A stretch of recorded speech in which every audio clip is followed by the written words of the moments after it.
I got a couple of engine oil leaks. I'm gonna try to take care of those today. There is one down here where the fill tube mounts on the block. You guys that have watched my videos for a while, you know I rebuilt this engine last year. Well, it was January when I did it. It was cold out and time was an issue, so I did not take some of these parts off of the block that had nothing to do with the rebuild, just to patch an oil leak. And I am kind of getting annoyed by the oil leak now. I'm not even making it to the time for an oil change before I got to add oil to it. So that piece right there, I'm going to take that off and fix that. And there might be more leaks. I'm not sure where they would be, so I'm going to clean the engine. I'm going to spray it with engine degreaser, and then I'm going to hit it with a pressure washer. This is across the street from my house. You know, my house is over there. This is my lot over here where I got the pond and everything. I got the front wheels up on some firewood, and I don't have any ramps to run it up on, so I just ran it up on a couple of boards over here, the front axle. I disconnected the leveling valve here. Right now I'm just going to raise this up and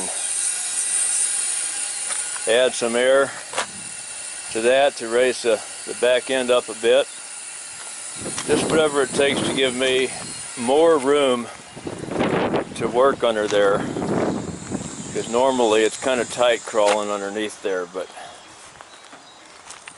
And I'm gonna get the pressure washer fired up for the first time this year.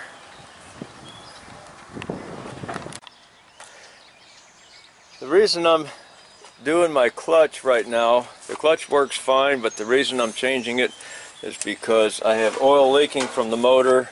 You guys that follow me, you know I rebuilt the engine about 1.5 years ago, and to have oil leaking out of it's really not a good thing.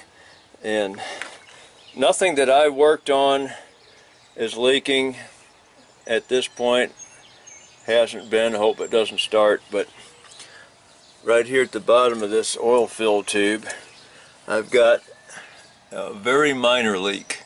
If I don't clean that for a long time, it will eventually start growing all the way across. So if I just wipe this thing, yeah, you see it's got oil seeping out of that a little bit. It's a very minor thing, a little bit of a deal to fix because it's not that easy to get to, but not that hard to get to either.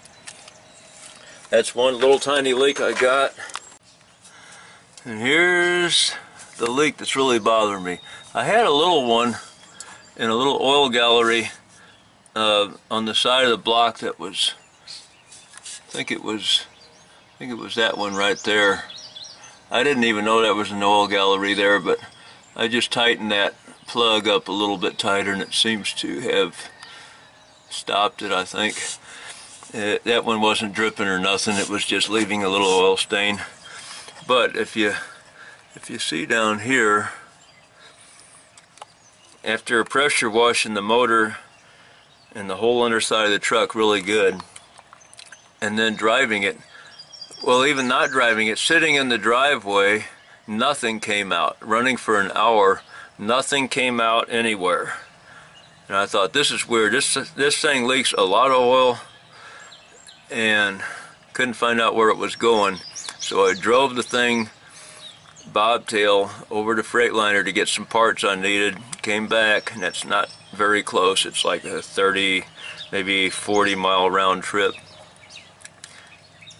Anyway, when I come back, then I'm starting to see some seepage. Not this much, because I've been back to work 2 weeks. I see some seepage between the bell housing and the back of the block on both sides of the engine, and it is dripping off the bottom of the bell housing. So there's nothing. I was all up on top up here with a mirror and flashlights all around the back of the motor, on top of the transmission. Nothing leaking there. It's all coming from between the bell housing and the block. The only thing I can think of, it has to be rear main seal, unless there's another oil gallery back there behind the motor that I don't know about. In any case, the clutch has to come down to get to it. So that's why we're changing the clutch, because mainly we're after the oil leak that's behind the clutch. Well, as you can see, the rest of the underside of the truck, transmission, everything appears to be relatively clean. There's some oil grease stains up there on the floor, but that's because of the U-joints. When you grease the U-joints, it'll spin and sling oil or sling grease up there. But no oil on the clutch itself. Well, there is some caked in there a little bit, some residue, some dust has gotten stuck onto the oil. But you see we got our dripping right here, and it's like that on both sides. It's over here on the driver's side too. Well, this one's between the bell housing and the, well, it's got two bell housings. One that stays on the engine, and the flywheel is in that one, and there's another bell housing between that and the transmission. So it's really got a double bell housing, or a two-part bell housing. But the oil is running out between the block and the bell housing, so we've got to, you see the oil pan seems to be sealed up pretty good. Don't see anything leaking out of there. If there is, it's maybe just very, very slight, but it's not wet and not dripping. This is oil that's running out from the back of the motor.